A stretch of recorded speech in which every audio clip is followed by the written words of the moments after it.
Mesdames, Messieurs, bonsoir. C'est l'heure de la totale dimanche parce qu'il est 19 heures. En voici le sommaire. Affaire du juge Souleymane Teliko, la procédure disciplinaire à l'encontre du président de l'UMS a été un des sujets dominants de la semaine. Occasion pour la totale dimanche de se pencher sur la relation entre les pouvoirs exécutifs et judiciaires. 300 milliards, c'est la perte enregistrée par le secteur touristique du fait de la Covid-19. Le Conseil présidentiel est convoqué mardi sur la relance de l'économie sénégalaise. Entretien Coin Éco avec le secrétaire général du syndicat national des exploitants de restauration, bars et activités de loisirs du Sénégal. Dagnon Géraud sera interrogé par Mamadou Ndiaye. Tranche de vie, reportage chez une famille sénégalaise impactée par la crise actuelle. Selon une étude de l'Agence nationale de la statistique et de la démographie, 36 chefs de famille sur 100 ont perdu leur emploi. Ailleurs, nous prendrons la direction de Médina Yoro Fula dans ce département de la région de Kolda. Covid ou pas, des dizaines de villages n'ont pas accès aux services sociaux de base. Le Mali a un premier ministre, Mokhtar Ouane, vient d'être nommé par le président de la transition Bandao. Analyse de cette décision politique majeure avec le journaliste Mohamed Attaher qui sera en ligne de Bamako.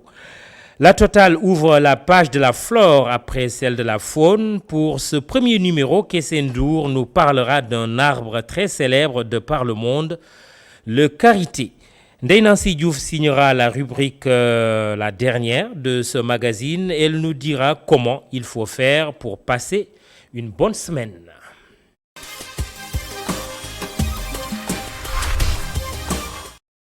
Pouvoir exécutif et pouvoir judiciaire au Sénégal, des relations souvent heurtées, nous en parlons ce dimanche. C'est d'ailleurs le sujet dominant de la semaine avec l'affaire dite Souleymane Teliko, magistrat mais aussi président de l'UMS. Alors question, séparation totale entre ces deux pouvoirs ou plutôt collaboration? Élément de réponse avec Awa Diop. Malgré les dispositions constitutionnelles qui lui garantissent son indépendance, la justice sénégalaise se heurte toujours à l'hégémonie du pouvoir exécutif. Quand on parle d'indépendance, l'indépendance, c'est par rapport au pouvoir politique. C'est dans les rapports entre le judiciaire et le pouvoir politique. Mais en dehors de l'indépendance, il y a un autre problème qui est aussi important, c'est l'impartialité. L'impartialité, c'est la neutralité du juge, si vous voulez, par rapport au parti qui se présente devant lui pour être jugé. Donc ce sont des choses importantes aussi pour le justiciable. Qu'il y ait un juge indépendant, donc qui ne soit pas soumis aux oukases du pouvoir exécutif, mais également qu'il ait un magistrat qui soit un magistrat impartial. Mais dans ces rapports souvent complexes, comment arriver à renforcer l'indépendance de la magistrature au Sénégal? La robe noire donne quelques pistes de solutions. Pour rendre le pouvoir judiciaire indépendant, il faut deux choses. Il faut d'abord un conseil supérieur de la magistrature qui gère à la fois la carrière des magistrats, mais également leur discipline. On a dit aussi qu'il faut appliquer un autre principe, celui de l'inamovibilité des juges.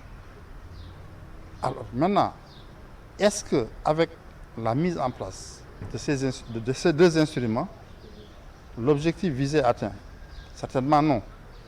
La meilleure solution, réformer pour garantir une justice plus libre, impartiale, mais surtout indépendante. Les pouvoirs doivent collaborer, mais aucun ne doit asservir l'autre. Chacun doit jouer le rôle pour lequel on l'a institué. Le pouvoir judiciaire, on l'a mis en place pour gérer les litiges, les tranchées.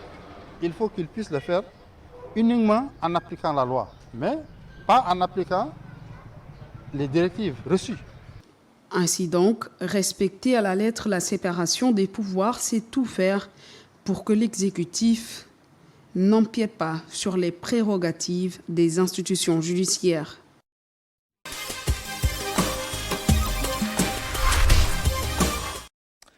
Et pour parler des relations entre le pouvoir exécutif et le pouvoir judiciaire, nous recevons Fatou Sy, journaliste au quotidien Le Soleil. Bonsoir Fatou. Bonsoir Mamadou. Alors, le juge Souleymane Teliko est également président de l'Union des magistrats du Sénégal, fait l'objet d'une procédure disciplinaire.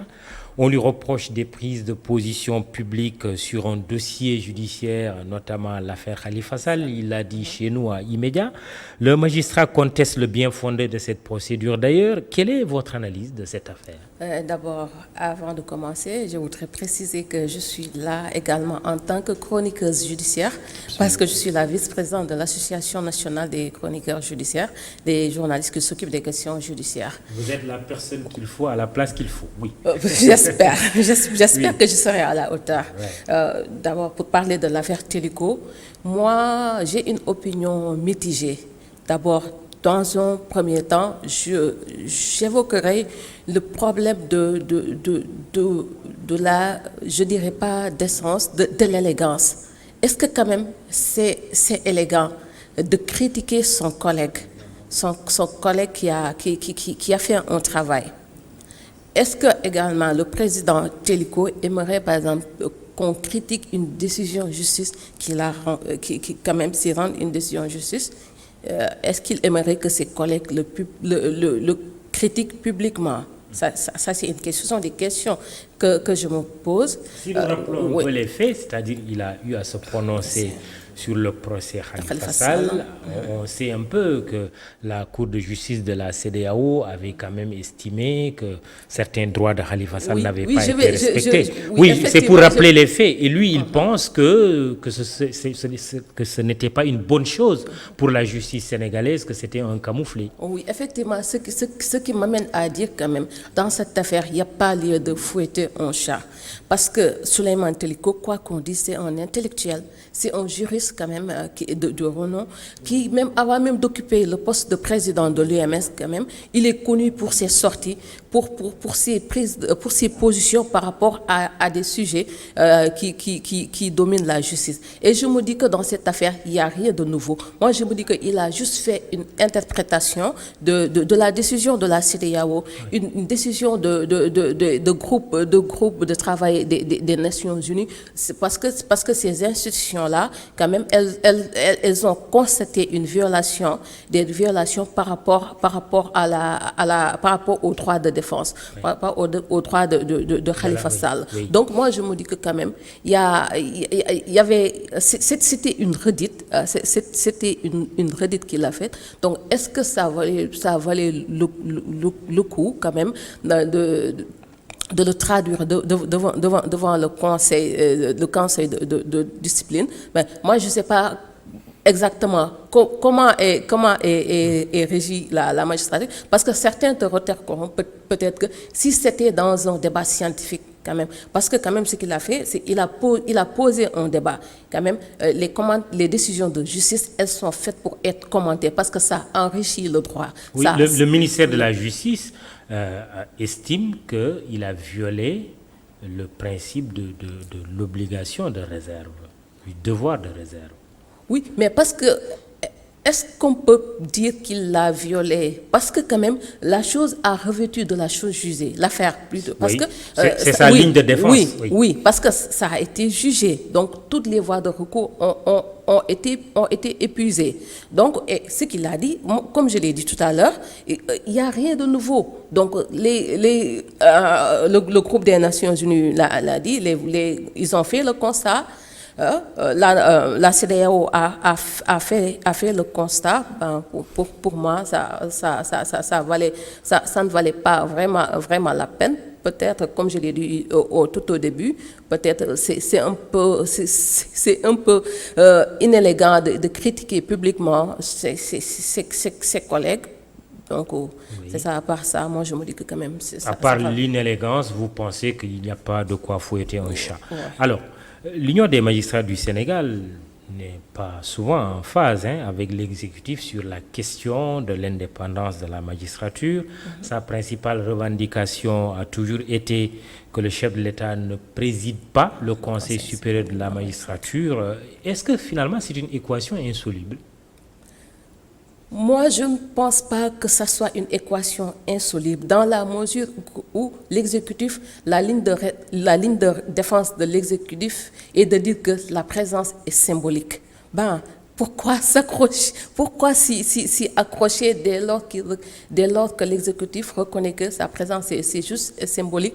Donc ce sont les hauts magistrats qui proposent les affectations, les les affectations, décisions, qui oui. proposent toutes les décisions. Donc l'exécutif vient juste pour valider. Donc moi je me dis que quand même, ça ne leur ferait rien de quitter le Conseil supérieur de la magistrature. Mais là également, je suis un peu mitigée. Parce que moi, je pense que le véritable combat de la justice est d'avoir une autonomie budgétaire. Je pense que c'est ça. Parce que souvent, par exemple, on parle d'indépendance de la justice, on parle de manipulation. Je pense que la justice est beaucoup plus prise en otage par ces autres lobbies, que ce soit économique, que ce soit maraboutique, parce que la corruption, c'est pas uniquement l'argent. Parce que qu'est-ce qui se passe? Même en dehors du cadre de la justice, par exemple, quand on va dans un service, qu'est-ce qu'on cherche à faire? Moi, par exemple, quand je dois venir à e-radio, je dois venir, mais attendez, je vais voir, est-ce que je connais quelqu'un? Donc, dans la justice, c'est comme ça. Dans la justice, donc, il y a les interventions qui jouent. Donc, chacun essaie de faire intervenir d'avoir la justice dans sa poche. Mais est-ce que le magistrat est obligé de subir cette pression, ces lobbies? Oui, malheureusement. Non, en fait, ils sont régis par les textes, mais malheureusement, c'est pas ce qu'on constate, parce que nous sommes une société qui est tellement compliquée, il y a tellement de pesanteurs, même si quand même il y en a qui résistent, il y en a qui font tout pour faire appliquer la loi, mais c'est difficile à cause de ces pesanteurs qui ne viennent pas que du pouvoir. Moi, je pense plutôt c'est plutôt ces autres pesanteurs quand même. Le combat devrait être orienté vers ça. Alors, le Sénégal a opté pour un régime de séparation des pouvoirs du point de vue formel entre l'exécutif, le législatif et le judiciaire.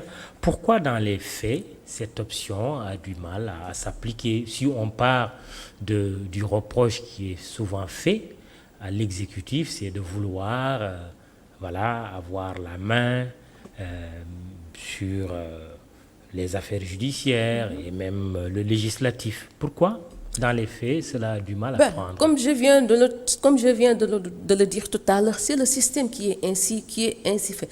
Tant que la justice n'aura pas cette indépendance budgétaire de pouvoir fonctionner sans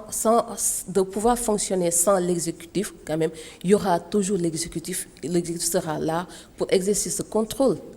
Comme disent les Wolofs, oui,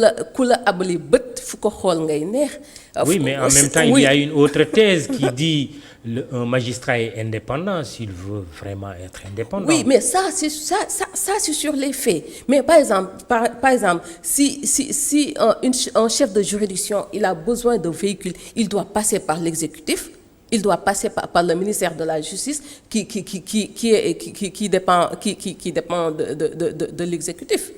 Donc, est-ce que là, ce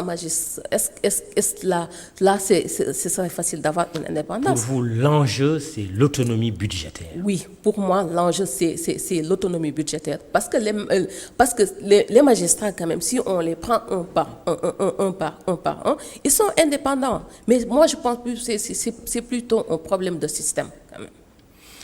On va terminer cet entretien, Fatoussi, sur la politisation qui est notée de manière générale dans l'administration. De plus en plus, on parle de l'engagement politique des magistrats. Certains s'engagent du côté du pouvoir. Bien sûr, il faudra au préalable quitter la magistrature. D'autres s'engagent dans l'opposition. On a reproché au juge Téliko des prises de position partisanes. Est-ce que c'est une accusation qui peut être fondée? Moi, je me dis que quand même, ça sont des accusations qui ne sont pas fondées.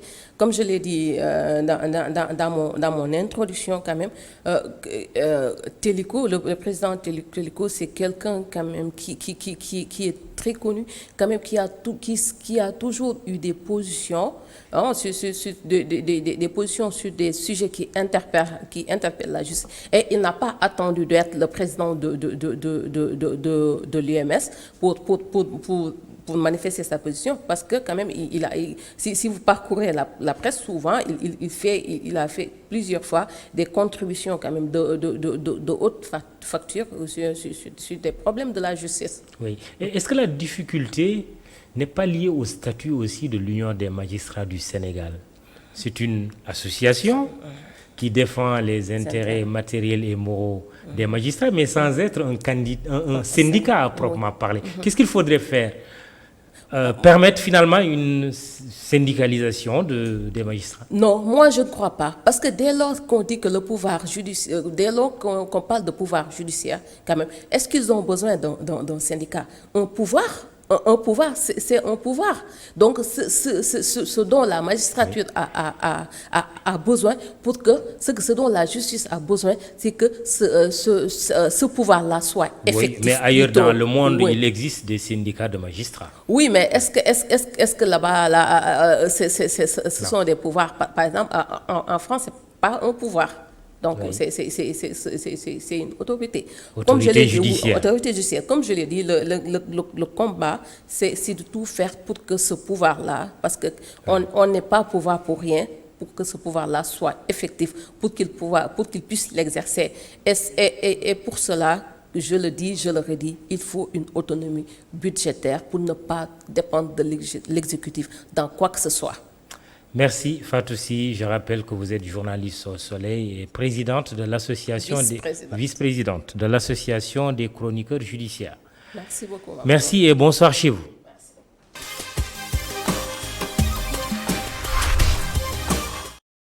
Point écho à présent, le tourisme sénégalais est un secteur très impacté par la Covid-19. Le syndicat du patronat du tourisme s'est fait entendre cette semaine. La perte subie s'élèverait à plus de 300 milliards de francs CFA. À 2 jours de la tenue du Conseil présidentiel sur la relance de l'économie nationale, prévu mardi justement, les acteurs touristiques attendent de l'État des mesures fortes. Un sujet, Mame Abdou Gaye Kassé, Cheikh Diop. Le tourisme au Sénégal est très affecté par la pandémie de Covid-19 comme les autres secteurs d'activité le sont. C'est le cas de l'agence de voyage conciergerie Maroc-Sénégal. Elle a perdu approximativement plus de 60 milliards de francs CFA. Nous avons bien sûr énormément été impactés, pas que notre agence, mais on va dire tout ce qui travaille dans le domaine du tourisme ont été impactés par cette épidémie. D'autant plus que les frontières étaient fermées, donc il n'y avait plus possibilité d'aller ou plus possibilité de venir. Donc depuis cela, c'était très difficile d'atteindre les objectifs et donc tout le prévisionnel qui avait été fixé, des objectifs à atteindre ont été carrément faussés. Pendant les 3 mois de confinement quand même, parlant que de notre agence, nous avons perdu un chiffre d'affaires qui touche 60 millions de francs CFA. L'annulation du Hajj et du pèlerinage de Fès en sont les principales causes. Il faut savoir que pendant la période de confinement, on était en mois de Ramadan. Donc, il y avait 2 produits essentiels dans le chiffre d'affaires annuel de toute agence de voyage. C'est le Ramadan, il y a le Umrah du Ramadan, il y a les packs Laylatul Qadr de la Ziyara de Fès et bien sûr après le Hajj. Donc tous ces éléments-là, on n'a pas pu les honorer, donc ça impacte le chiffre d'affaires énormément. De façon balisée, le secteur dans son ensemble a subi des pertes colossales de plusieurs centaines de milliards de francs CFA. En conférence de presse, le président du syndicat patronal de l'industrie hôtelière du Sénégal a dévoilé ces chiffres. La saison touristique 2020-2021 est considérée par les professionnels comme perdue. Nous ne pourrons jamais rattraper, encore une fois, le temps que nous avons perdu nous ne pourrons jamais rattraper le chiffre d'affaires que nous avons perdu, et que ces chiffres à des centaines de milliards. Vous avez vu tout à l'heure certains de nos collègues qui ont parlé, ils ont perdu, pour certains d'entre eux, facilement 9 à 10 milliards, n'est-ce pas, par exploitation. Les attentes par rapport au Conseil présidentiel sur la relance de l'économie convoqué par le chef de l'État sont nombreuses. Il faut beaucoup plus qu'on desserre un peu, c'est-à-dire l'ouverture des frontières. Les autres États sont en train d'ouvrir, mais aussi pouvoir contrôler, pouvoir savoir comment gérer encore, parce qu'on nous parle de deuxième vague, donc aussi qui revoit un petit peu l'aide, ou bien on va dire le crédit hôtelier par rapport aux conditions d'accès à ce crédit-là, parce que beaucoup de professionnels dans ce secteur aujourd'hui se plaignent qu'ils n'ont pas eu carrément un soutien de l'État par rapport en fait au budget qui avait été mis en place. Je pense que c'est force Covid. Donc s'ils peuvent alléger les conditions d'obtention de ce crédit-là, ça va être quelque chose de très avantageux pour ceux qui travaillent dans le domaine du tourisme. Le tourisme a beaucoup souffert des mesures de restriction prises par le gouvernement du Sénégal, notamment la fermeture des frontières aériennes. Les acteurs nourrissent l'espoir d'une prise en charge de leurs préoccupations lors du Conseil présidentiel sur la relance de l'économie nationale. Et le point écho de la Total de ce dimanche 27 septembre 2020 reçoit Dagnon Géraud. Il est le secrétaire général du syndicat national des exploitants de restauration, bar et activités de loisirs du Sénégal. Bonsoir, monsieur Géraud. Bonsoir à vous. Mamadou Ndiaye, bonsoir. Oui, bonsoir Mamadou. Alors, pour camper le décor de votre entretien, disons que les professionnels de la restauration et des débits ne décolèrent pas contre le sort qui leur est réservé malgré la levée des restrictions liées à la crise sanitaire. Ils fulminent contre une option clair-obscur des pouvoirs publics autorisant ici ce qu'ils interdisent là, sans raison apparente, sans une nette lisibilité de leur démarche. Et votre entretien, c'est parti. Monsieur Géraud, bonjour. Bonjour, monsieur. Il faut de tout pour faire un monde. Le secteur dans lequel vous opérez est un secteur également clé dans l'économie parce que vous êtes des opérateurs et vous le revendiquez. Aujourd'hui, quelle est la situation qui prévaut au sein du secteur des restaurants, des bars et des milieux de loisirs? Bonsoir à vous. Et vraiment, le milieu est malade.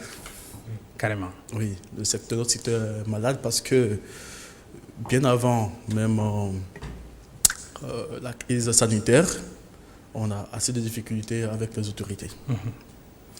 Et aujourd'hui, nous avons créé un syndicat depuis plus de 10 ans qui s'occupe des problèmes des tenanciers, des propriétaires, en fait, des gérants de bars, restaurants et tout, activités de loisirs. Quand on parle d'activités de loisirs, c'est aussi des boîtes de nuit, et les centres d'attraction, des jeux et tout, et tout.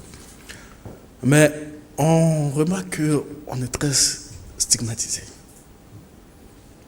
On n'a pas le respect qu'il faut. Nous sommes des opérateurs économiques, nous ne sommes pas des vendeurs ambulants. On investit assez de millions pour pouvoir mettre en place une structure. Pour avoir une licence, la grande licence, la licence de restauration de bar, il y a plein de documents qu'il faut déposer. Toute une procédure. C'est toute une procédure. Et il faut d'abord avoir le local. Par exemple, si tu es en location, il faudrait déjà aménager. C'est-à-dire que tu es en train de payer la location durant tout le temps des travaux. Et c'est après cela qu'il faut déposer la demande de la licence. Et les autorités vont venir visiter pour voir si ça correspond, est-ce que ça répond aux normes. Si ça ne répond pas aux normes, tu n'as pas habilité d'ouvrir ou on arrête la procédure. C'est une perte déjà. Et après cela, après l'obtention de la licence, vous exploitez et des années ou un mois, quelqu'un peut venir qui a les connaissances, qui a, et comme on a dit, les bras longs, qui n'aime pas du tout ton activité parce que c'est un bar, parce que c'est un restaurant. Et on ne veut pas qu'il existe. La pétition, on dit que si 12 personnes signent une pétition, on peut fermer déjà une structure. Mais on ne peut pas fermer une structure pour un fonds commercial pour 6 mois. Donc, c'est de l'abus. Et quelles sont les raisons, si vous permettez, qui sont parfois, parfois, on dit que c'est la pollution sonore, on dit que ouais, les taxis se garent, on dit surtout, mais Il y a certaines structures qui sont là bien avant que d'autres personnes viennent s'installer.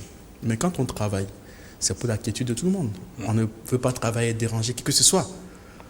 Mais et les normes sont respectées? Les normes sont... Écoutez, avant d'avoir la licence, vous remplissez un certain nombre de critères. C'est une commission qui vient pour pouvoir vérifier si vous remplissez les conditions. Si les conditions sont remplies, on vous octroie la licence, sinon il n'y a pas de licence. Mais vous dites que vous avez mauvaise presse.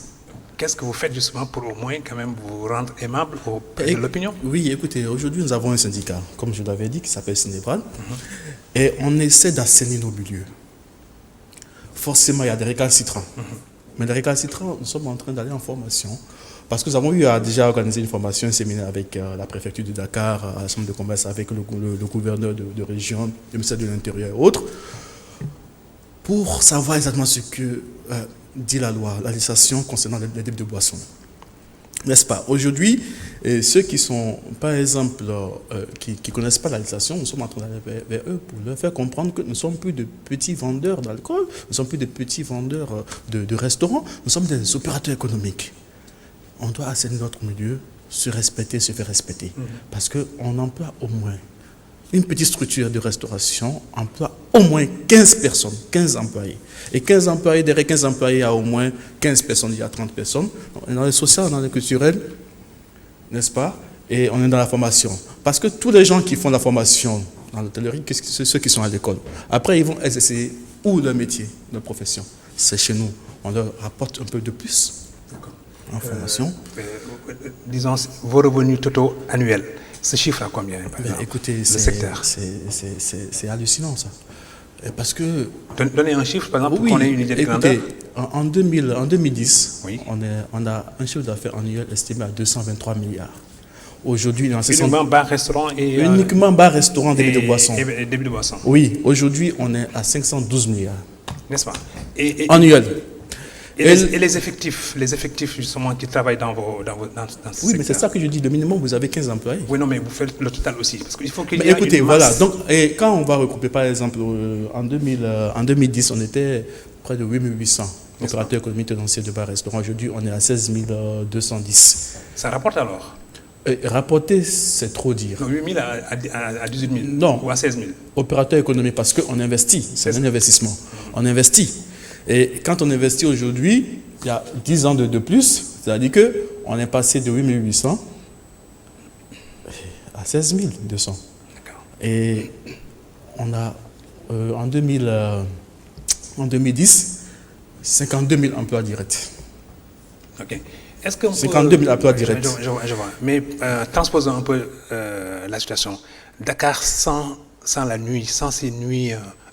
pittoresque. C'est quoi? Ça ressemble à quoi? Une ville comme Dakar, attractive, mais qui ne l'est plus le soir. Désert. Parce que les gens sont habitués. On parle de tourisme. Les gens ne viennent pas pour dormir. Sûrement. On a besoin de sortir. On a besoin de changer d'air. Et le tourisme, quand le ministère du Tourisme et l'Agence nationale de statistique et de démographie au Sénégal avaient trouvé que le tourisme sénégalais, quand ils ont évalué le nombre de touristes, c'est à 1,4 million. C'est-à-dire... C'est des projections. Oui. C'est-à-dire... Non, ce n'est pas une projection, c'est des chiffres statistiques. 1,4 million en 2017. Et sur les 1,4 million, les 3 quarts viennent d'Afrique. Et les 23% viennent de l'Europe. D'accord? Ok, donc aujourd'hui... le tourisme est malade avec la crise sanitaire. Et quand les gens viennent pour pouvoir découvrir un pays, ce n'est pas pour aller dormir, c'est pour sortir, c'est pour aller vers les restaurants, c'est pour aller en discothèque, c'est pour découvrir le pays dans son ensemble.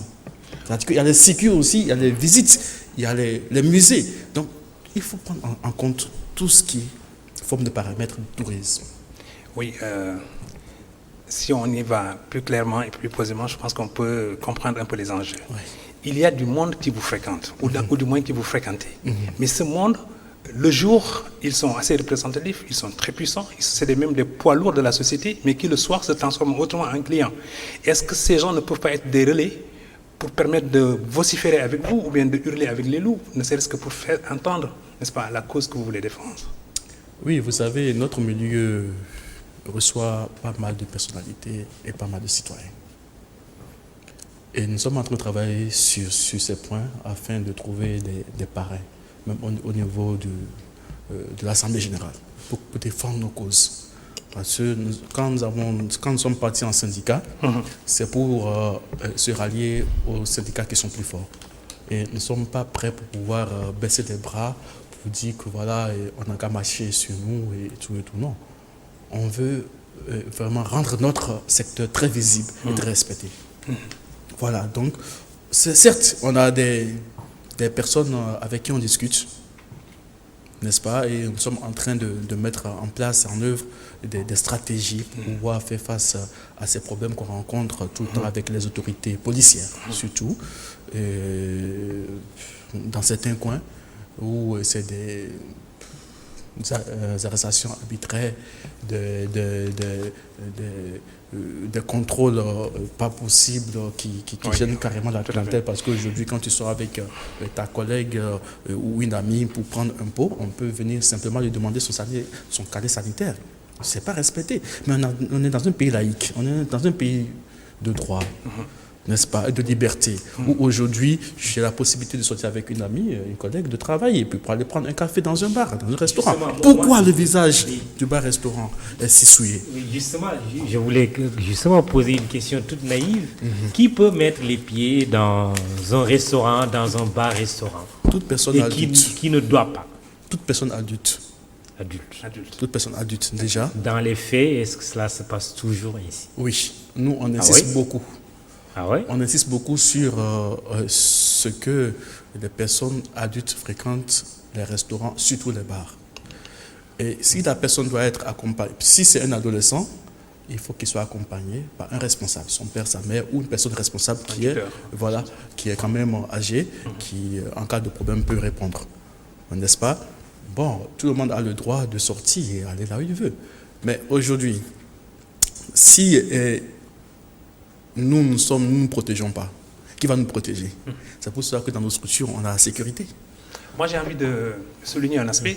Vous employez justement des travailleurs dans vos différentes entreprises. Vous êtes donc aussi des entrepreneurs, donc des opérateurs.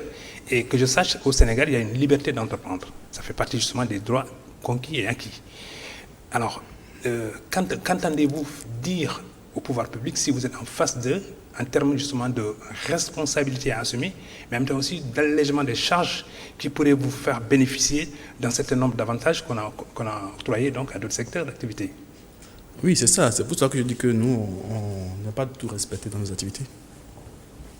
Et c'est pour cela qu'avec les mesures de restriction qui ont été prises la fois dernière par rapport aux fermetures des bars, nous sommes toujours en dernière position. On autorise tous les secteurs à ouvrir, à travailler. Le moment où on avait dit que les commerces n'ont qu'à ouvrir, le président a fait une déclaration. C'est ça. Que tous les commerces n'ont qu'à ouvrir. Nous sommes des commerçants. Un opérateur économique, c'est un commerçant. On ouvre, la police vient fermer. On n'a pas reçu de décret, on n'a pas reçu de notification. Mais le président a parlé. Quelle notification vous voulez? Donc il y a un problème de transmission entre le gouvernement, le ministre de tutelle, et la police judiciaire, ou la police administrative et la police et l'administration policière. N'est-ce pas? Donc, on a ouvert tous les autres commerces avant de nous dire d'ouvrir. Et ça, c'est du manque du respect à notre secteur. Écoutez, aujourd'hui, on représente les 3% du PIB de ce pays. 3%. 3%. Oui, c'est beaucoup. 3%. Donc, c'est-à-dire, quand vous voyez, aujourd'hui, on est à 512 milliards de chiffre d'affaires.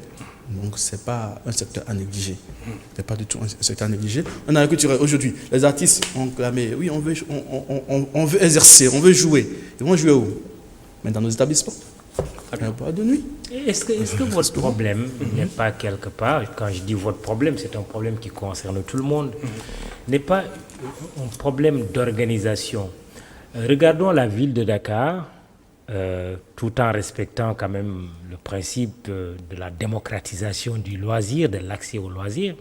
Est-ce qu'il n'y a pas un problème d'organisation, d'aménagement où il y a quelques années, c'était en centre-ville qu'il fallait y aller. Aujourd'hui, il faut être de l'autre côté des Almadies. Et puis, les choses sont un peu éparpillées. Voilà.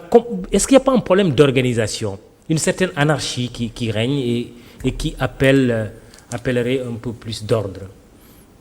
Oui, manque d'organisation, ce n'est pas à notre niveau. Mais vous l'avez constaté. Et moi, si je dis qu'il y a un manque d'organisation, ça sera trop dit, parce que moi, je ne trouve pas de manque d'organisation dans ce que nous faisons. Parce que nous, pour s'installer, on remplit certaines conditions. On choisit les milieux, les autorités disent que c'est bien. N'est-ce pas? Vous pouvez avoir la licence pour exploiter. Avant, c'est vrai, les gens, c'était à Dakar, au centre-ville. Après, c'est les Almadies. Après, c'est sur la VDN. Après, ça se décentralise. En fait, ça se décentralise ou ça se désorganise? Non, ça décentralise. Et ça se démocratise? Non, ça se décentralise. Ah bon. Parce que le Sénégal est aussi en train d'avancer. Aujourd'hui, on n'est plus à Kamassa, on est à Diamniadio. La vie continue. Oui. Donc, il faut que la vie se développe. C'est ça, simplement. Il faut que la ville se développe. Et si la ville se développe... Même de grandes villes du monde, vous voyez quand même que les choses sont organisées. Organisées, mais ici aussi, c'est l'organisation. Je pense que c'est les autorités qui peuvent organiser le secteur. N'est-ce pas? D'autant plus que eux, ils jugent que ce secteur est approprié pour pouvoir exploiter. Donc, on exploite. Le tourisme, ce n'est pas seulement à Dakar. À Hambourg, il y a le tourisme. À Kédougou, il y a le tourisme. Le président du patronat touristique, M. Rassensi, s'est exprimé effectivement sur notre antenne. Et je pense que c'est une personnalité remarquable dans le pays et qui a donc plaidé la cause justement du tourisme sénégalais. Mais à mon sens, si vous vous rapprochiez, si vous collaboriez ensemble, puisqu'avec tout, vous êtes les deux mamelles justement d'une situation d'attraction du pays. Et M. Si devrait être réceptif effectivement à votre cause, qui est une cause entre guillemets noble, parce que vous faites travailler des gens, vous êtes des contribuables en plus. Et puis ensuite, vous dégagez justement des plus-values qui donnent un peu de lisibilité au PIB.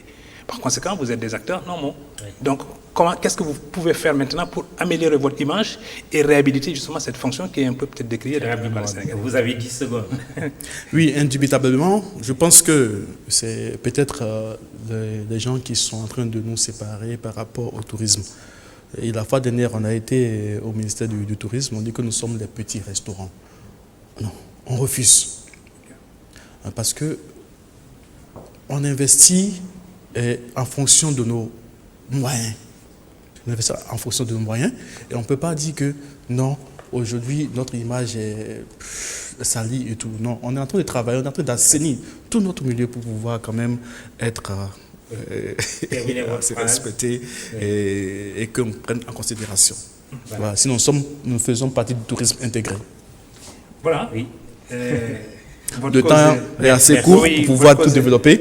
Mais je pense que prochainement, vous pourrez encore nous inviter pour pouvoir développer, parce qu'il y a beaucoup de choses à dire et que les gens ne comprennent pas. Absolument. Merci en tout cas d'être venu, Dagnon Géraud.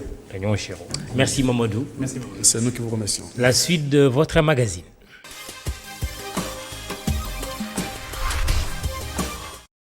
Tranche de vie, nous restons sur cette crise sanitaire qui a également des conséquences fâcheuses pour les ménages. Un rapport de l'Agence nationale de la statistique et de la démographie révèle que 36% des chefs de famille au Sénégal ont arrêté de travailler et ce sont 85% des ménages qui affirment subir une baisse de leurs revenus. Illustration, cette famille rencontrée à Dakar par Oumar Khan et Moussa Fall. Reportage. La crise économique qui a découlé de la crise sanitaire du coronavirus a frappé de plein fouet nombre de familles sénégalaises. Véronique habite aux Almadies, un des quartiers les plus huppés de la capitale. Cette crise, elle l'a bien ressentie et ne s'en cache pas. Un moment qu'elle vit avec sa fille Cindy, coiffeuse, qui ne lésine pas sur ce qu'elle gagne pour aider sa maman. Ça a été très dur et jusqu'à présent ça se ressent parce que même si on a repris le boulot, ça reste très timide. Mais ça a été une période extrêmement dure, extrêmement difficile, où on a dû essayer de joindre les deux bouts, mais voilà, ce n'était pas toujours évident, bien sûr. Et même avec ma fille qui travaille aussi et tout, pareil, pas évident non plus, qu'on essaie de... Non, c'était assez compliqué. Là, ça reprend quand même timidement, espérons que ça aille mieux, mais c'est très difficile, c'est très très difficile. Ouais. Oui, je travaille, oui.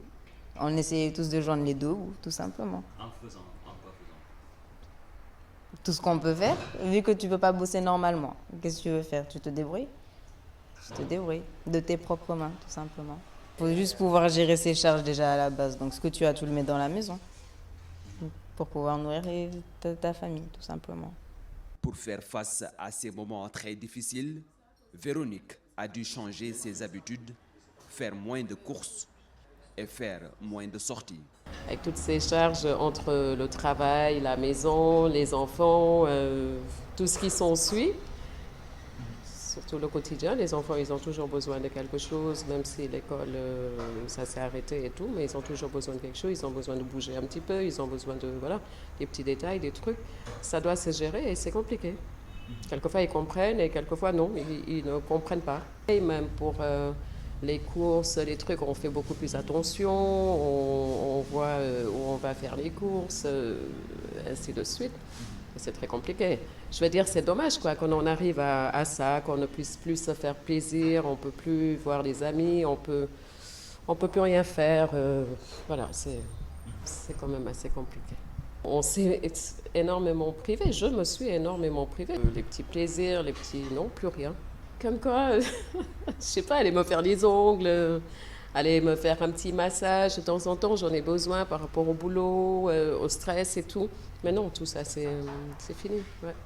Un moment difficile que Véronique vit avec le sourire aux lèvres, en souhaitant vivement que les activités redeviennent comme avant.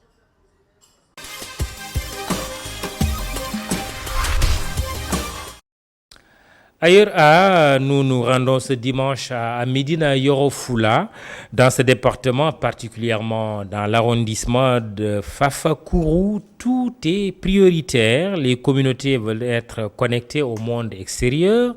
Si la fracture numérique y est abyssale, il y a aussi que l'accès aux services sociaux de base y est problématique.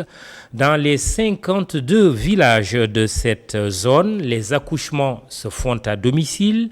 Le réseau téléphonique est absent, l'eau et l'électricité sont en manque. Seydou Diatta nous détaille le mal-vivre de ces communautés. Plus l'on parcourt l'intérieur du département de Médina Yoro Fula, plus les disparités restent apparentes et les manquements multiformes. Nous sommes dans l'arrondissement de Fafakuru, précisément dans le village de Dinga, à environ 45 km au nord de Kolda. Ici, le temps semble vraiment s'arrêter et c'est l'enclavement et l'absence de structures sanitaires qui préoccupent le plus. Résultat, les accouchements à domicile sont toujours d'actualité et les visites prénatales moins respectées.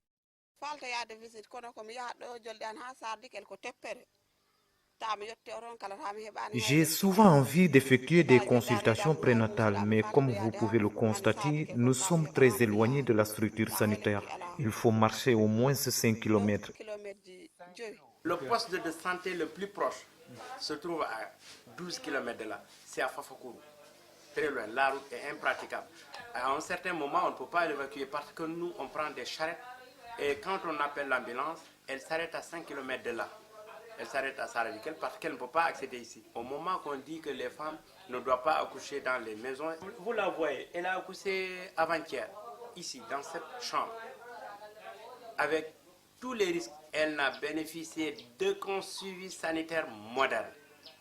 Elle est là. La preuve est là. Sauf les écorces et les feuilles qu'on chauffe.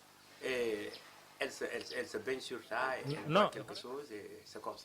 Il n'y a pas de route, il n'y a pas de case santé. Quand quelqu'un nous dit le Sénégal émerge, nous c'est ça, je vous dis que ça sonne dans l'oreille comme une insulte.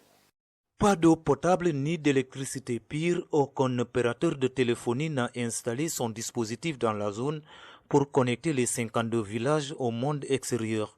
Les rares appels sont émis ou reçus après des numéros d'acrobatie. 19h45, l'heure du journal.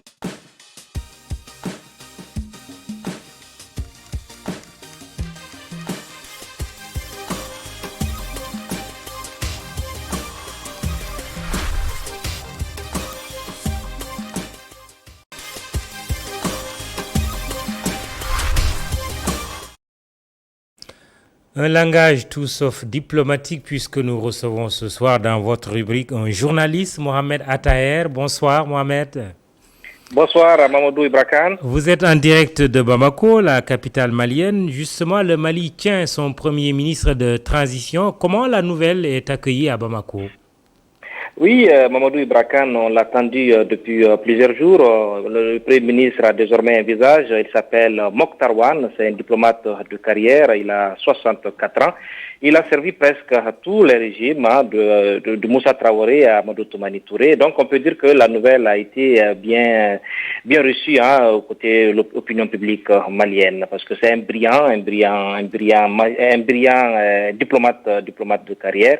Donc sa nomination a été bien perçue par l'opinion publique malienne.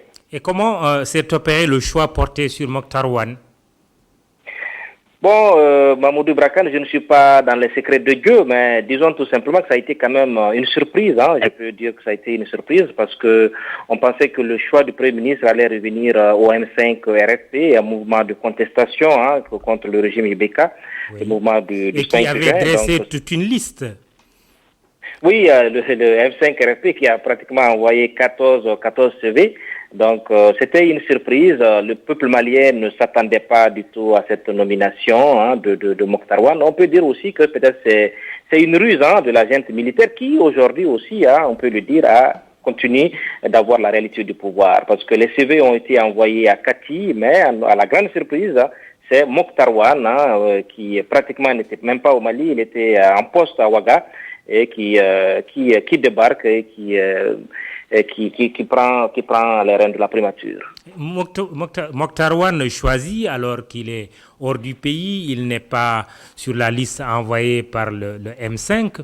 Est-ce que le choix ne se justifierait pas par le souci peut-être de la junte? Je ne sais pas si c'est elle qui tient la réalité du pouvoir, puisqu'il y a quand même que le président de transition s'appelle Bandaou. Est-ce que ce n'est pas une façon d'échapper un peu à la domination de la classe politique, de la vieille classe politique malienne? Oui, Mamadou Ibrakan, on peut le dire ainsi, parce que on peut dire que le choix de Mokhtar Wane s'explique peut-être que le président de transition joue la carte diplomatique à travers le carnet d'adresse du ministre Wane, qui a travaillé aux Nations Unies, ambassadeur chevronné, on l'a dit, diplomate de carrière. Donc certainement c'était pour que le Mali retrouve la scène internationale, parce qu'aujourd'hui le pays est un peu isolé, on est dans un régime d'exception. Mais ça peut aussi fragiliser le M5 RFP, parce que Mamadou, il ne faut pas oublier le contexte. Le M5 RFP qui a porté quand même la contestation contre le régime Ibeka. Donc les militaires, quand ils sont venus, ils ont dit « nous sommes venus parachever le combat du M5 ». Donc aujourd'hui, le fait que le M5 n'est pas dans la danse, le M5 n'est pas dans les décisions... Le M5 n'est pas servi. Je n'ai pas bien entendu. Le M5 n'est pas servi. Le M5 pour le moment n'est pas servi, et puis d'autres voix, des voix qui parlent déjà de trahison, des trahisons des militaires. Mais nous, on ne peut pas se prononcer dessus, on ne sait pas si c'est une trahison ou bien c'est même une stratégie pour que la gente puisse, ou les autorités de la transition puissent travailler pour avoir les coups de franche. On ne sait pas encore, mais pour le moment, c'est quand même une grande surprise. Alors, vous dites de Mokhtar Wane que c'est un diplomate connu et reconnu. Il a dirigé la diplomatie malienne pour avoir été ministre des Affaires étrangères de l'ancien président ATT. Quels devraient être ces chantiers au cours des 18 mois que doit durer la transition au vu de son profil? Oui, le premier sentier, au vu de son profil, c'est d'abord la réconciliation des Maliens. Parce que Mamadou, vous le savez, cette crise a divisé un peu les Maliens qui se réclament souvent du M5, de l'ancienne majorité, la société civile est divisée. Donc les Maliens sont divisés. Le premier chantier doit être la réconciliation des Maliens, donc cicatriser, penser les plaies, cicatriser les blessures et que désormais les Maliens puissent regarder l'avenir dans la même direction. Parce qu'il y a vraiment des problèmes. Donc le premier chantier pour moi doit être le chantier de la réconciliation. Et après, on pourra aussi parler de bonne gouvernance, parce que Mamadou, la démocratie malienne n'a pas tenu ses promesses. Les démocrates maliens, si je peux m'exprimer ainsi, ont lamentablement échoué. Donc l'autre défi peut être aussi le défi de la bonne gouvernance, la bonne distribution de la justice, la lutte contre la corruption, mais aussi la lutte contre le terrorisme. Mais en dernier lieu, l'organisation d'élections générales, des élections générales qui doivent être des élections crédibles et transparentes. Et justement, j'imagine que Mokhtar Ouane, Premier ministre, s'attelle à la formation de son gouvernement. Quelle est sa marge de manœuvre? Oui, Mamadou Ibra Kane, on ne peut pas parler de marge de manœuvre tout de suite parce que le choix de Mokhtar Ouane déjà est une surprise pour beaucoup de Maliens. Oui. On peut même dire que c'est une ruse, comme je le dis au départ, de ceux qui détiennent aujourd'hui la réalité du pouvoir, parce que n'oubliez pas, le président de la transition, c'est un demi-civil, c'est un militaire à la retraite qu'on a amené, donc certainement qu'il est de connivence avec la junte militaire qui aujourd'hui a encore des grandes marges de manœuvre parce que le vice-président s'appelle Assimi Goïta, qui est le président du Conseil supérieur, du Conseil national pour le salut du peuple, donc le chef de la junte. Donc pour le moment, on ne sait pas sur quelle base il a été choisi. Est-ce que c'est un homme qui sera flexible? Est-ce on va le faire? Donc les jours à venir vont nous édifier par rapport aux marges de manœuvre du Premier ministre Mokhtar Ouane. Et ce gouvernement va être formé, Mohamed Attaher. Il est attendu quand? Oui, selon mes informations, le gouvernement sera formé d'ici mardi. Donc les cartes seront distribuées. On verra si le M5 RFP va accepter de rentrer dans le gouvernement. Selon mes informations, il y a 4 postes ministériels qui seront attribués aux éléments du M5 RFP. Est-ce qu'ils vont rentrer dans la danse? Est-ce qu'ils vont rejeter l'offre? Donc, on verra bien ce que ça va donner. Mais il faut dire que le M5 est divisé depuis un certain moment, parce que depuis que l'imam a dit « je rentre dans la mosquée », et puis les problèmes ont commencé, on était dans les guerres de positionnement, chacun voulait devenir ministre, les campagnes ont commencé dans les médias. Donc, on peut dire que le M5 a été victime peut-être de sa naïveté en pensant que les militaires allaient venir les remettre le pouvoir. Vous êtes en train de dire que finalement, le M5 est le grand perdant de ce qui s'est passé après la chute du président Ibrahima Boubacar Keïta. Oui, Mamadou Ibra Kane, on peut le dire, parce que c'était le M5, c'était le changement. Le changement est venu du M5 RFP. Ce sont eux qui ont perdu des morts. Ils étaient sur le front, ils étaient à la place de l'indépendance pour demander le départ du BK. Et maintenant, on peut dire que c'était un mouvement hétéroclite composé des acteurs de la société civile, des politiques, mais aussi des religieux, avec la figure emblématique qui était l'imam Mahmoud Diko. Donc, mais après le départ de IBK, on pouvait dire que le M5 n'a pas préparé la transition, l'après IBK. Et après, une confiance aveugle à la junte militaire qui a fini par dribbler, ne serait-ce que par rapport à la nomination du Premier ministre, qui n'est pas issu des rangs du M5 RFP. On peut dire que le M5, pour le moment, sort grand perdant de cette transition. Alors, on récapitule Mohamed Attaher, président Bandaou, président de transition, vice-président colonel Assimi Goïta, Premier ministre Mokhtar Ouane. Le tableau de la transition est complet au Mali? Bon, le tableau, pour le moment, n'est pas complet parce qu'il reste d'autres organes. Il y a le Conseil national de transition qui sera un organe qui va légiférer. Donc, cet organe n'est pas encore mis en place, mais ce serait une question de jour. Mais pour le moment, on peut dire que le visage de la transition se précise et puis on verra si Bandaou, le couple Bandaou, Assimi Goïta et puis Mokhtar Ouane réussira à faire décoller le pays. Un pays aujourd'hui qui est malade, un pays divisé.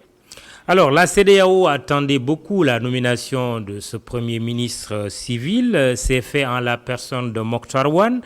Elle devrait, la communauté CEDEAO lever les sanctions économiques contre le Mali, mais l'organisation communautaire souhaite que le colonel Goïta ne puisse pas remplacer le président de la transition et que le CNSP soit dissous après l'investiture du président de la transition. Quelles sont les dernières nouvelles à ce sujet? Bon, jusque-là, on verra après cette nomination de Mokhtar Ouane comme Premier ministre si la CEDEAO va déjà lever les sanctions. Vous l'avez rappelé, la CEDEAO a posé un certain nombre de conditions, parmi lesquelles la libération des personnalités civiles et militaires, parce que vous savez, il y a encore des ministres et des militaires qui sont encore détenus par la junte militaire.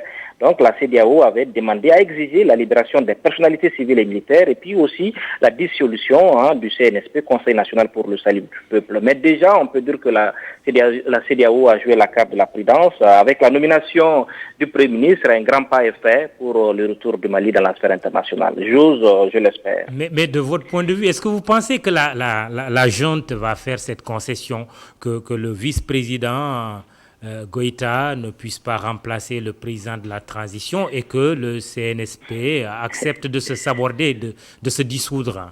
Bon, je ne peux pas prendre cette garantie parce que Mamoudou Brakane, je ne suis pas membre du CNSP.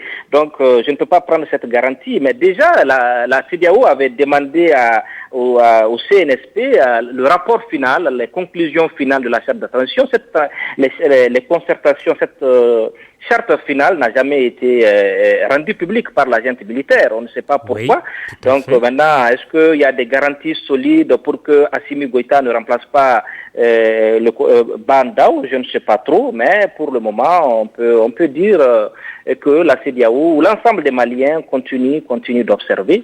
Mais parce que la CEDEAO a donné un rôle au premier vice-président, peut-être toutes les questions militaires seront discutées par Assimi Goïta, mais la transition sera dirigée par Bandao. Donc maintenant, on dit de Bandao que c'est quand même c'est un homme de conviction, quelqu'un qui a le patriotisme chevillé au corps. Il a démissionné quand il était aide de camp de Moussa Traoré, le président Moussa Traoré, le général Moussa Traoré. Il a démissionné aussi quand il était ministre de la Défense sous le magistère du Beka, parce que quand on a voulu le faire en ce qui concerne les équipements militaires, les surfacturations, il a dit non, parce que comme le dit Sékou Touré, quand on n'est pas d'accord, on dit non. Mais Bandao sait dire non, c'est un homme réputé très intègre et très patriote. Il l'a dit dans son discours d'investiture, je suis prêt pour le sacrifice suprême pour le Mali. Donc si il pense que le duo ne marche pas bien, c'est un homme comme ça qui peut démissionner et on ne le souhaite pas, mais Bandao est un homme de conviction.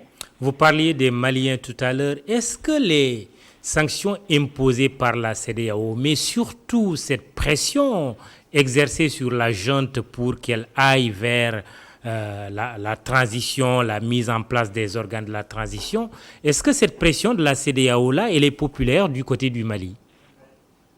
Bon, aux premières heures, ces sanctions n'étaient pas populaires, mais pour les premières heures, les sanctions de la CEDEAO n'étaient pas populaires. Et puis, je le dis de passage, les Maliens ont beaucoup apprécié la posture du président sénégalais Macky Sall, qui dit que le Sénégal ne va pas être dans une logique pour accepter déjà un pays déjà à genoux comme le Mali. Et donc cette posture du président sénégalais a été beaucoup appréciée ici par l'opinion publique malienne. Mais entre-temps, les choses ont évolué. On pense que la junte était dans une logique de garder le pouvoir et certains Maliens sont divisés et pensent peut-être que la CEDEAO est dans son rôle et comprennent un peu cette posture de la CEDEAO. Donc c'était pas le même avis. Les premières heures, les Maliens étaient très critiques contre les décisions de la CEDEAO, les sanctions de la CEDEAO, mais aujourd'hui, ils sont nombreux les Maliens qui comprennent cette posture de la CEDEAO, parce que les Maliens veulent retrouver la normalité, un État normal. Donc ils sont nombreux qui veulent retrouver la normalité constitutionnelle. Je vous prends 5 secondes ou 10, Mohamed Attaher, pour vous demander votre avis sur la nomination de Cheikh Tidiane Gadio, ancien ministre des Affaires étrangères du Sénégal, comme envoyé spécial de la secrétaire générale de l'Organisation internationale de la francophonie au Mali. Oui, Mamoudou, on peut dire que cette nomination de l'ancien président Cheikh Gadio a été bien appréciée par par l'opinion publique malienne, parce que vous vous rappelez, hein, dès les premières heures du coup d'État, quand la CEDEAO a brandi les sanctions, hein, il était sorti de son silence, parce qu'un homme, un diplomate expérimenté, hein, journaliste aussi expérimenté, ou homme de médias expérimenté, il a donné sa position. Il a été même l'avocat du Mali, si je peux m'exprimer ainsi. Et donc les Maliens, dans leur grande majorité, ont apprécié. Je pense que Cheikh Gadio est un ami du Mali, il aime le Mali, et je pense aussi, ils sont nombreux qui pensent aussi que sa nomination pouvait un peu changer un peu la donne, hein, en ce qui concerne la levée des sanctions contre le Mali. Merci Mohamed Attaher, journaliste correspondant du groupe E-Media au Mali.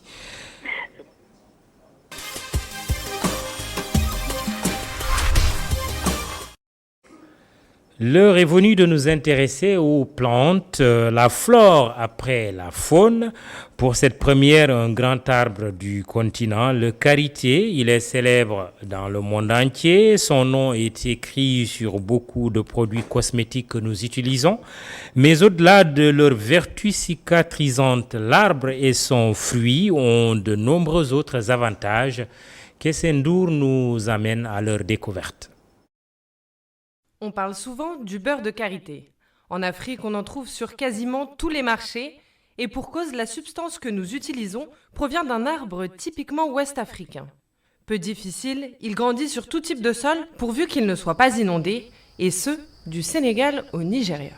Le nom Olof, c'est le karité, comme vous venez de le dire. En français, il est très souvent appelé l'arbre à beurre ou bien l'or des femmes. Dans notre jargon scientifique, c'est le Vitellaria paradoxa, de la famille des sapotacées. Comme vous le voyez, il y a le tronc là qui est fortement crevassé. C'est une caractéristique de cette famille. Les feuilles sont alternes pour notre langage, très souvent regroupées à l'extrémité des branches. Les fleurs, malheureusement, ne sont pas visibles à cette période de l'année car la floraison se fait en saison sèche. Composé d'un tronc aux branches nombreuses et feuillues, son fruit n'est pas de ceux que l'on peut consommer aussitôt cueillis. Ça, c'est le fruit. Bon, il a été disséqué. Nous avons ici l'épicarpe. Là, c'est le mésocarpe. Ça, en jaune. Et voilà l'endocarpe. C'est l'endocarpe qui enveloppe la graine. Et il y a l'amande à l'intérieur. C'est cette amande qui, fermentée, donne le beurre de karité. La graisse qui est extraite de cette amande peut être utilisée pour la cosmétique et aussi pour la cuisine, pour la cuisson. Mais par rapport au fruit qui est mangé, c'est le mésocarpe qui est comestible. Si le karité fait la fierté des Africains et s'exporte si bien en dehors des frontières du continent, c'est parce que ses propriétés sont multiples. Sa concentration en matière grasse, comprise généralement entre 20 et 50%, en fait un allié de choix pour notre peau, mais pas uniquement. Concernant le beurre de karité, dans l'industrie agroalimentaire, il peut être substitué par rapport au beurre de cacao pour la fabrication du chocolat. Il est également utilisé en industrie pharmaceutique dans la fabrication des pommades pour la cicatrisation des plaies. La racine, l'écorce et les feuilles sont utilisées pour le traitement de certaines maladies. Le bois également, il est utilisé pour la fabrication de mortiers, de pilons, de calebasses, car ce bois résiste aux termites, mais également comme charbon de bois. Le karité a des propriétés antioxydantes, anti-inflammatoires. Elle est aussi hydratante. Il paraît que la racine est utilisée pour la stérilité féminine ainsi que le cancer du foie, mais aussi pour la diarrhée et entre autres. Ces nombreuses vertus rendent le fruit du karité très attrayant. Avec le temps, on peut même dire qu'il a été victime de son succès. La surexploitation est telle que depuis quelques années, l'arbre est dit vulnérable par l'UICN, l'Union internationale pour la conservation de la nature, et est intégralement protégé par le Code forestier du Sénégal. Il y a non seulement la surexploitation, mais il y a également les autres facteurs de dégradation naturelle tels que les feux de brousse et autres qui font que cette espèce est vulnérable et qu'on la protège. Déjà, la première floraison débute à partir de 20, c'est entre 20 et 30 ans. L'arbre devient adulte à l'âge de 50 ans. Donc c'est un arbre qui prend vraiment du temps pour se régénérer. Il y a la régénération par semis, mais elle est très souvent limitée par les attaques parasitaires. Donc c'est la raison pour laquelle c'est un arbre qu'on doit bel et bien conserver. sa multiplication est bien le bien possible, mais elle est très limitée. Pour permettre la protection de cette espèce florale et de toutes les autres, il existe des endroits comme le jardin botanique de l'Université de Dakar qui participent non seulement à la conservation, mais également à l'étude de chaque plante et de son environnement. Le jardin botanique du département de biologie végétale a été créé en 1961 par le professeur Jacques Mièche.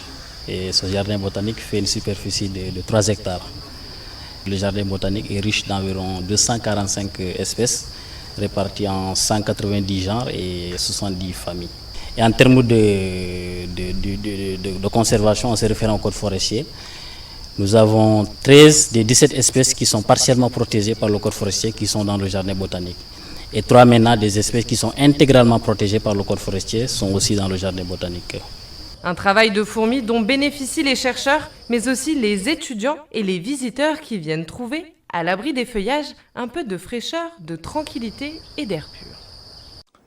Après l'ami des animaux, voici l'ami des plantes et c'est toujours la même. Kessène Ndour, elle s'appelle. Bonsoir. Bonsoir Mahmoud. Kessène, si le fruit n'est pas comestible, en parlant du karité tel quel, comment en arrive-t-on au beurre ou à nos produits cosmétiques? Eh ben, comme l'expliquait Madame Diallo dans le reportage, il faut dans un premier temps extraire la fève. La fève qui est située au centre du fruit et qu'ensuite on commence par concasser au pilon pour en séparer les différentes composantes. On sépare notamment les amandes suffisamment sèches de celles qui ne le sont pas encore. Ça, c'est la toute première étape. Ensuite vient la cuisson qui, conduite à feu très élevé, feu vif, participe à la déshydratation d'une partie de la matière et donc à l'extraction de la matière grasse. Ensuite vient l'affinage, donc par une étape de repassage et une finition à la pierre lisse pour permettre à ce beurre de bien adhérer.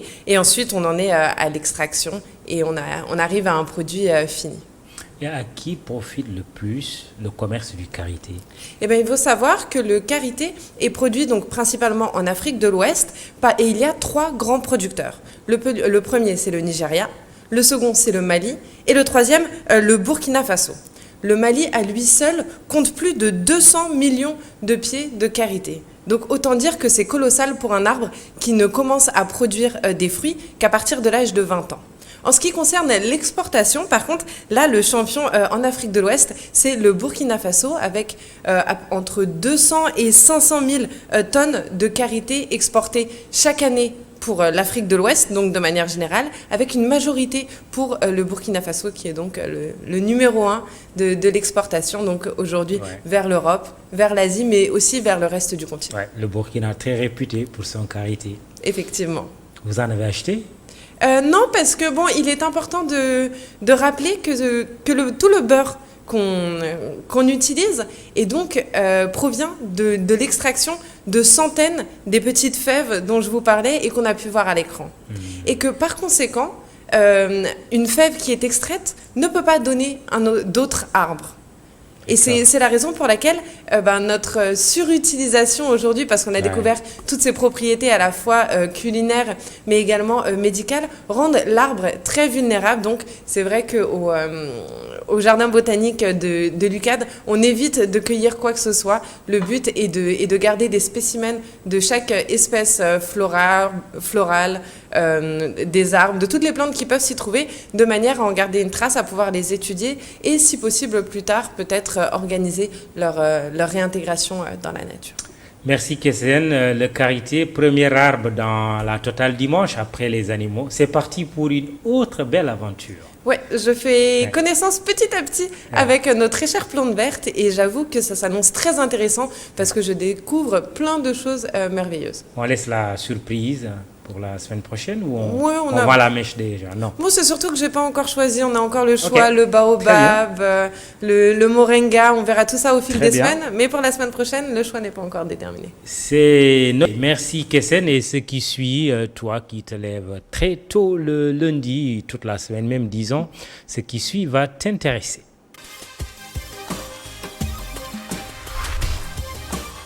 Et c'est comment passer une bonne semaine. Le week-end tire à sa fin et une nouvelle semaine pointe le bout du nez.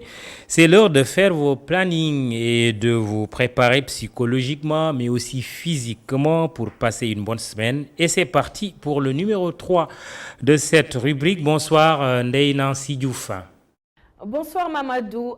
Une nouvelle fois, nous sommes à quelques heures d'une nouvelle semaine. Et pour les personnes qui ont une semaine continue, c'est-à-dire ceux qui n'ont même pas de week-end, comme notre invité du jour, M. Amadou Kanouté, ce n'est pas toujours facile d'attaquer une nouvelle semaine qui va sûrement être chargée, mais avec une volonté et beaucoup d'astuces, vous pouvez y arriver. Vous allez certainement dire que je ne suis pas raisonnable parce que, en fait, j'ai que des semaines continues en réalité. C'est vrai que je passe beaucoup de temps au bureau parce qu'il y a une charge de travail qui est énorme. Mes week-ends, j'essaie autant que possible de partager ça entre ma famille et une partie à mon travail, mais une autre partie à ma famille élargie. Vous le savez bien ce que ça veut dire, c'est les dimanches que vous pouvez passer du temps pour les condoléances, pour aller saluer les parents, ziyarer comme on dit. Tout cela, c'est pendant la semaine et un week-end que cela peut se faire. On essaie de trouver un moment pour se reposer, mais principalement, je crois, ce qui me permet de repartir avec une semaine nouvelle et requinquée, c'est principalement parce que j'essaie de dormir tôt. J'essaie, à partir de 21h30, 22h au plus tard, me mettre au lit et être debout vers 4h du matin, 5h du matin. Cela me permet d'être frais. Et c'est à ces moments-là que je peux planifier ma journée, que je peux aussi planifier ma semaine. Le sport, on ne le dira jamais assez, est essentiel pour maintenir la forme. Et vous n'êtes pas aussi obligé de courir un marathon, mais la pratique d'une marche d'au moins 30 minutes est fortement recommandée, d'autant plus que la semaine n'est pas vraiment propice à l'exercice physique, surtout si vous vous déplacez en voiture. J'aime bien savoir où je vais aller, qu'est-ce que j'ai à faire pendant la semaine. Ça me permet de m'assurer que, psychologiquement, je suis préparé à affronter la semaine. Et j'essaie de faire du sport. Ça n'est pas toujours que j'en ai l'opportunité, ça n'est pas toujours que je peux trouver le temps, mais j'essaie autant que possible, puisque mon toubib me l'indique fortement. J'essaie autant que possible de faire au moins une trentaine de minutes de marche 3 fois par semaine. Voilà un peu, je crois, ce qui me retient. Voilà un peu ce qui me permet de continuer à courir.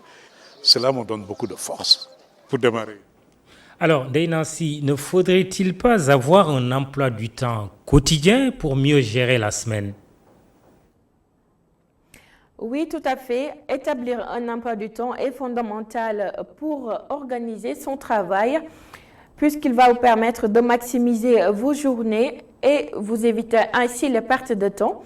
Mais sans planning ni emploi du temps, vos journées risquent d'être complètement décousues. Donc, si vous souhaitez être productif et bien gérer votre temps, il est important vraiment d'avoir un minimum de structure et d'organisation dans vos journées. Mais ne vous inquiétez pas, ceci n'est pas bien difficile. Vous n'avez pas besoin d'être un as dans l'organisation ni planifier chaque minute de votre journée. Tout ce qu'il vous faut, c'est une structure générale qui va vous permettre d'optimiser et de planifier vos journées. Les 7 jours de la semaine, mode d'emploi avec Ndeye Nancy Diouf. Merci Ndeye Nancy, bonne semaine. Merci Mamadou, bonne semaine à vous et à dimanche prochain. Et bonne humeur. Demain, 6h30, Toc Toc Sénégal avec l'équipe de Boubacar Diallo pour le footing matinal, info et beaucoup d'autres rubriques assez diverses. Et à 5h45, n'oubliez pas le démarrage de votre matinale sur votre Radio Vision, la première du Sénégal e-radio, direct Dakar avec Aïssatou Ndiaye Fall qui passera le relais à l'équipe de Toc Toc à 6h30. Donc, la suite de la soirée, c'est Jeunes Femmes Dynamiques, Oussama Monique Sagna à 21h, à 22h, Omnisport, Malik Tchandoum et les siens. C'est la fin de cette Total Dimanche. Réalisation Oumar Kane, Masmboup. Merci à tous les techniciens et tous les journalistes qui ont participé à la réalisation de ce magazine. Bonsoir, bonne semaine, à la semaine prochaine.